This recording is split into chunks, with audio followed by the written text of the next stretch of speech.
یو عالم تفاسیر هم لیکلیو، تصانیف هم کړیو، ډیر زیات تصنیفات لرل. هغه چې وفات شه رب کریم ته داغه پیشي چې وشو چارستو خوب کې کتلیو، وی چې سبا مې الله تعالی ته پیش کول ردول وی چې دا ما ته مقبول نه دي، چې سبا مې پیش کول ردول وی دا ما ته مقبول نه دي، دې کې فلانی ریا راغلی، دې کې دا کار شوی، دې کې دا کار شوی. په اخره کې د عالم ورته حکایت کوي مان الله روکه شو چې څه شی پیش کوم، یو عمل چې پیش کوم هغه ته قبول نه دی. نو ما وجړل، نو رب کریم راته فرمایل ولې دی وجړل؟ نو هغه سره خپل سند د حدیثو موجودو، نو په خپل سند حدیث ورسو محمد عربي صلی الله علیه وسلم ته، او هغه نه د جبرائیل علیه السلام، هغه نه حدیث قدسی او د رب کریم د خوانه وستا فرمان مقتدا راغلی و چې د کم امتی په ګیره کې سپین وي نو ماته حیا راځي دغه د عذاب ورکولونه، یعنی عذاب نه ورکوم، زما ګیره کې خو سپین دي. وی الله رب الجلال په دیو بخلم چې دا تاسو پیش کړل، دا زما بیان فرمانو، دا زما ما جبرائیل علیہ السلام ته دا ویلیو چې محمد عربي ته دا پیغام یوس. نو یو حق الله دی، حق الله چې الله بخینو، دې مقصد دا نه دی چې موږ تاسو ډاډه شو چې زنو حق الله بخینو موږ اوس باغی ورخیجو، چې بخی درته د فضل دی،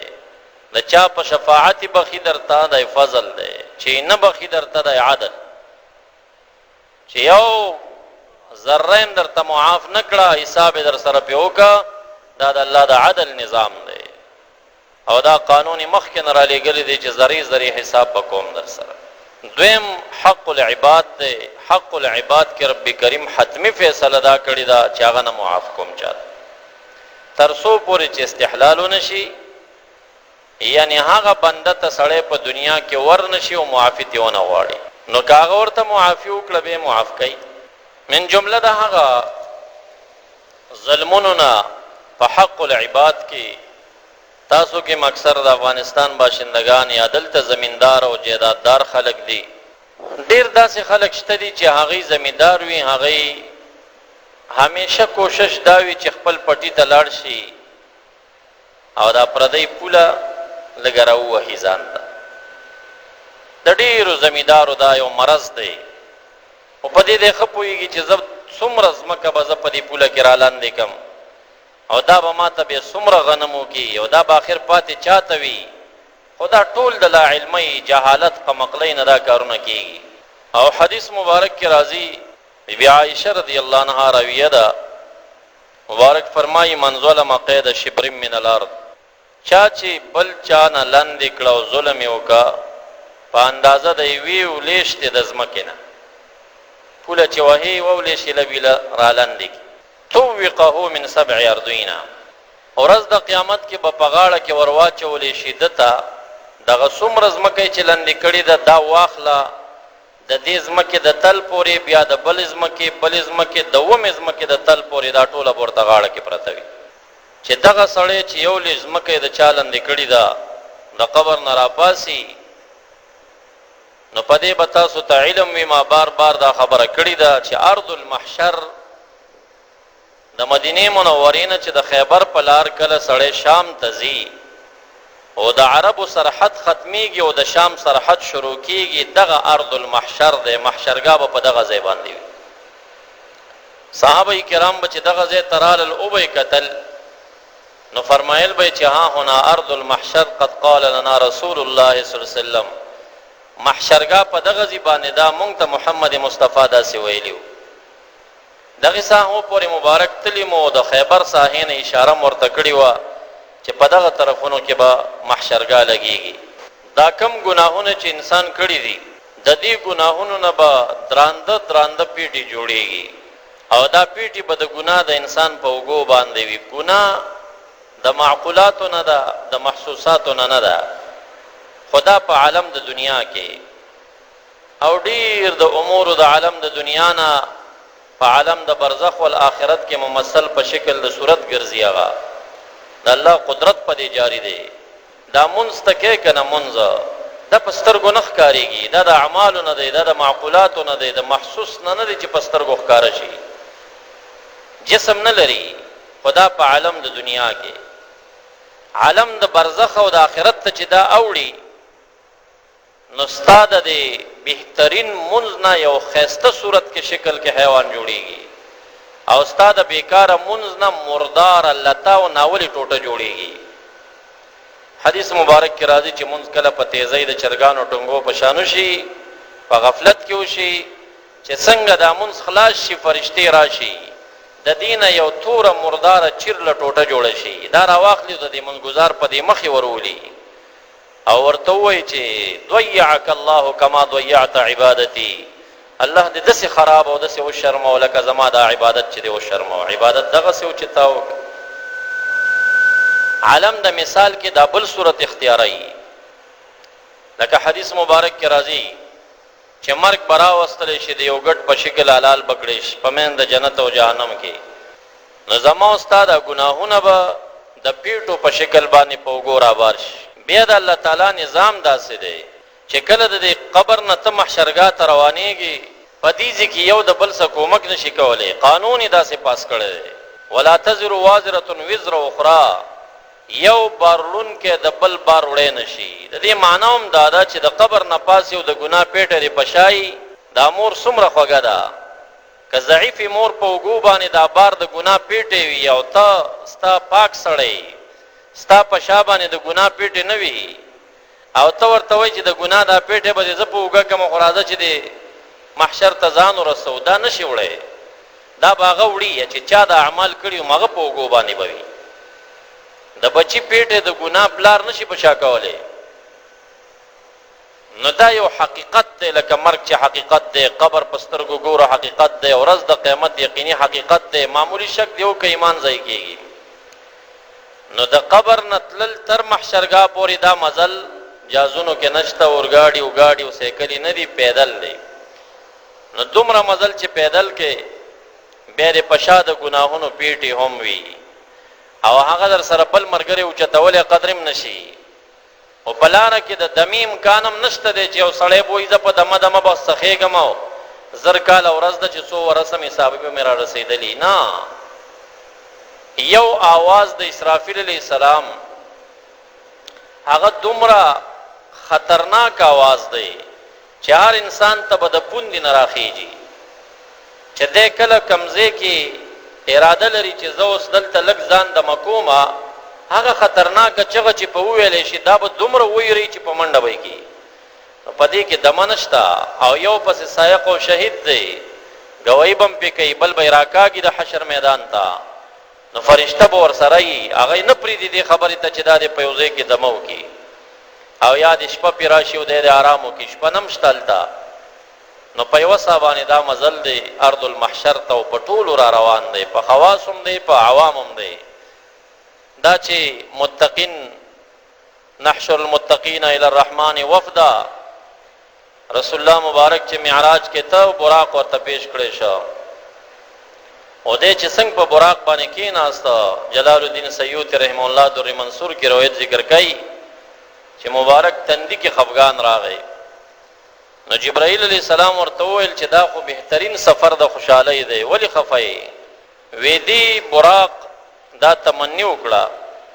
چې د دې دنیا سفر د معراج زما پشا محمد مصطفی کړی دی، دعای داسې کړي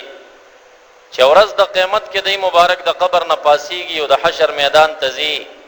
چې په هغه ورځ هم د محمد عربي دا سورلی الله تعالی په ما باندې وکړي. مبارک دعا وکړه، دعای قبول شوه، او مغه براق چې معراج کې دی پتل دی ورځ د قیامت کې به د مبارک د قبر په خوا راشي.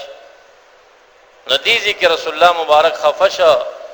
جبرائیل علیہ السلام دې پوښتنه کوي ولې؟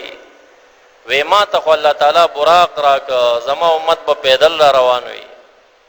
زه به په سورلۍ باندې روان یم، زما خفګان زما په امت دی. نو آیت ورته راغی هغه داسې ورځ ده چې یحشر المتقین یا نحشر المتقین الی الرحمن وفدا، تقوادار اولیاء او مؤمنین چې دي هغوی چې الله تعالی ته جمع کېږي یعنی محشرګاه ته ځي، نو هغوی به راکبین وي، سورلي به ورته ولاړی، په سورلۍ باندې به دی سواره شي ولته به روان وي. خو څوک به هلته ځي؟ متقیان. متقیان څوک دي؟ الا ان اولیاء الله لا خوف علیهم ولا هم یحزنون، د الله دوستانو باندې به یره او غم نه وي. دا څوک دي؟ الذین آمنوا وکانوا یتقون، دا مؤمنان او تقوادار دي. نو متقیان چې دي دا اولیاء دي. نو خپل گریوان کې بسر سرونه ټیټ کو چې مونږ ځان ته د الله اولیاء ویلې شو کنه شو ویلې کيو چرتا نو امید به وساتو چې مونږ ته بم براق راشي پاغي بسوارل شو او کنا ځان سره مو محاسبه داوي چې مونږ اولیاء الله په هغه معنا مونږ نه غډېری بدعملي شوی دي الله تعالی د اوامر خلاف مو کړی دي د نواهی او امتثال هم کړی دي ډېر فرایض او کبیره ګناهونو کې کړیو نو بیا خپل انسان فیصله ځان سره کولای شي چې مونږ به دا مزل پیدل کو کدا په سورلۍ باندې نو معزز دغه ورځ سورلی ملاویږي قربانی چې د خدای د رضا د پاره وي د رواج د پاره نه وي د غوښې په نیت نه وي هغې متعلق هم دا راځي چې هغه هم راځي انسان ته انسان په ځان باندې سوری او د حشر میدان ته وړي الله تعالی دې زمون قربانی قبولی کې امین وایي او الله دې موږ د متقیانو صف کې راولي بیا مسله ثانیږي خو دغه انسان چې هغه د بل نظمکه وهلی وي پولې وهلی وي یو لیش یا زیات د هغې نه یا جریب او دوه جریب او لس جریب یې لاندې کړي وي دا ډېر د قبضه ګروپ نن سبا خو په پیښور مضافجات کې دا کال 2-5 کېږي چې قبضه ګروپ یو نیک نوم ګرځېدلی دی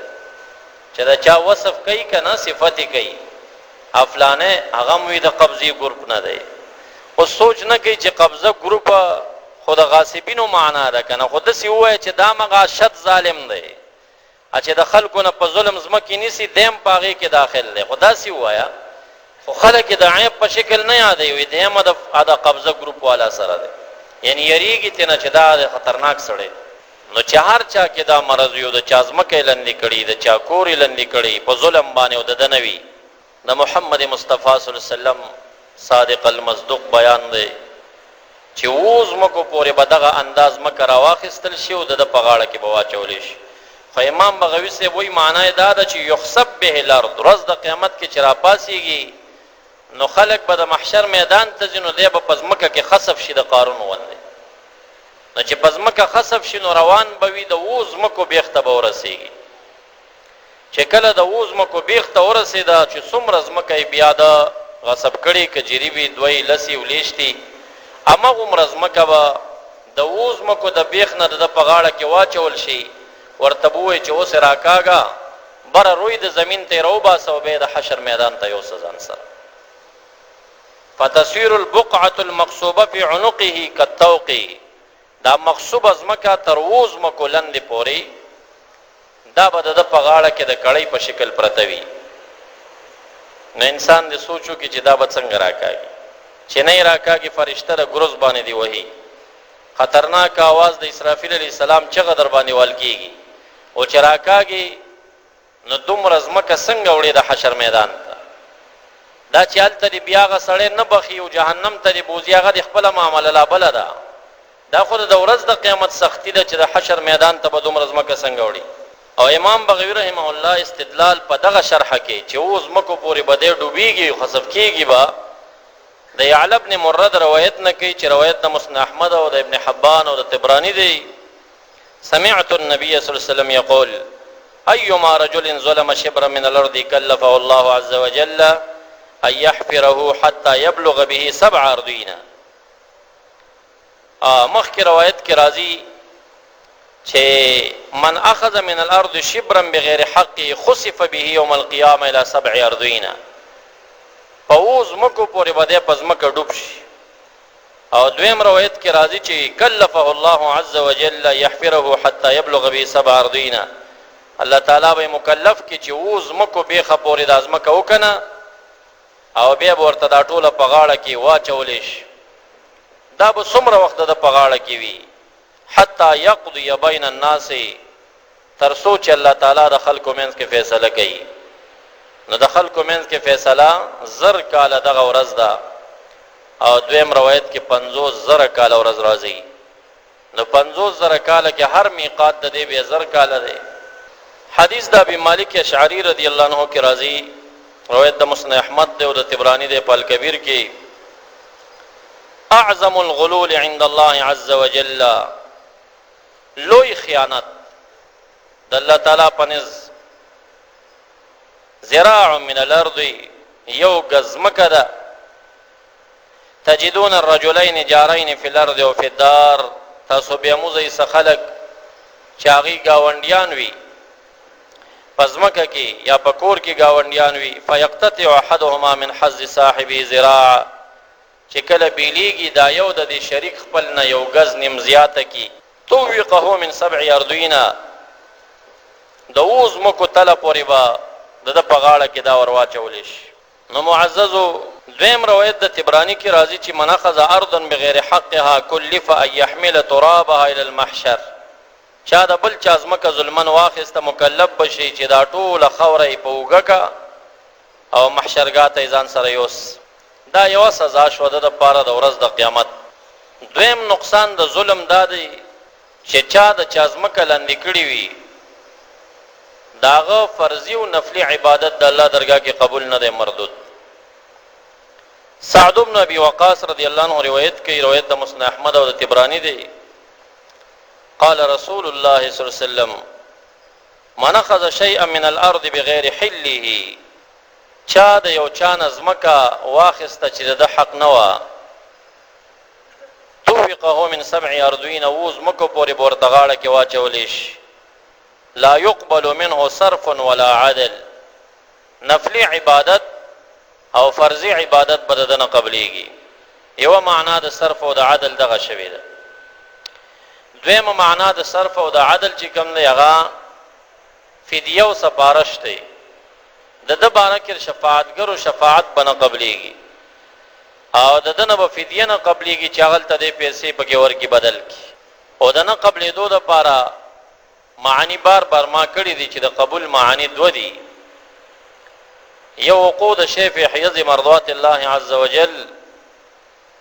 او دویم استجماع الشرایط په معنا دی. نو د نه قبلې دو معنا دا ده چې غاړه به اخلاص شي خو چې پدې کم اجر دی هغه اجر بده ته نه ملاوي. اگر په داسه باندې ګناهونه رجیږي د بنه رجی په مانځه ګناه رجیږي د بنه رجی روزه د ګناهونو کفاره ګرځيږي د بنه ګرځي حج دیو کی ظالم سړی فریضه به ساقط شي غاړه به اخلاص شي خو د پاره د ګناهونو کفاره بنه ګرځي. نو دا ډیر لوی د خطر خبره شو چې یو ګناه دی رجیږي نه په اعمالو باندې او شفاعتګر شفاعت دی په حق کې قبليږي نه او فساد دغه ظلم نه جوړ دی چې یا چا نظمکا یا کور یا پیسې دالند شي. نو د ټول بیان نه چوړو خلاصه زما داوا چې د چا سره صح حق وي دا غي استحلال وکي. چا نه حق لنی کړي وي پیسې یا دکان یا ازمکا وطن کې دلته مخ شوي او شوي